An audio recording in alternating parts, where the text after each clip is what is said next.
let me take you back a couple weeks hence. Did you call the Tigers and say, is Curtis Granderson potentially available, or had you heard through the grapevine that he might be available, and then you placed in the call? How'd the ball get rolling?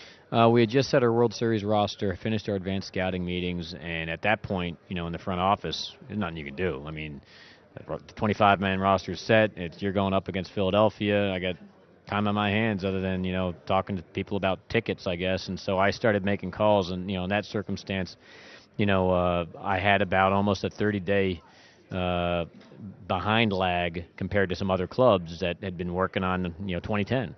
So I started making phone calls that day. When we submitted the World Series roster and finished our advanced meetings, I started making some phone calls. So Dave was actually one of the first teams I called. And in my conversation, hey, what are you looking to do? This is what I anticipate us looking to do.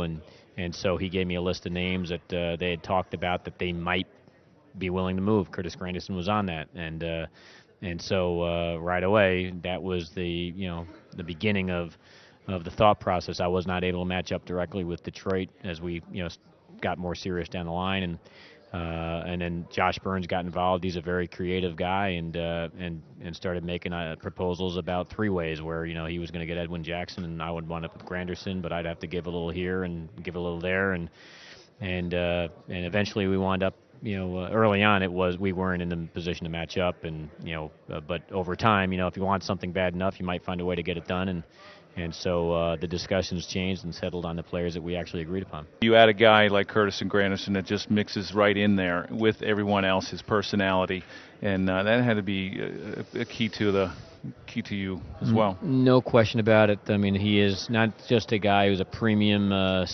position player. He plays center field. Obviously he's in a left-handed bat in Yankee Stadium. A fly ball hitter, is pull-oriented with our ballpark. So all those on the field between the white lines thing add up to, yes, this is a guy that'd be very attractive. But like CC Sabathia, amongst other guys that we brought in, he is someone that people gravitate to. He is a guy that is someone that from the fan base, media, he understands. The press absolutely love him because he knows the job that they have to do and what gets taken care of. His teammates. So I don't know him, but he sounds like Mike Cameron. He sounds like CC Sabathia. He sounds like these guys that are a very few group that everybody in the game just raves about. And so that without question is a plus because in New York you got 162 games, Nelly, you know it.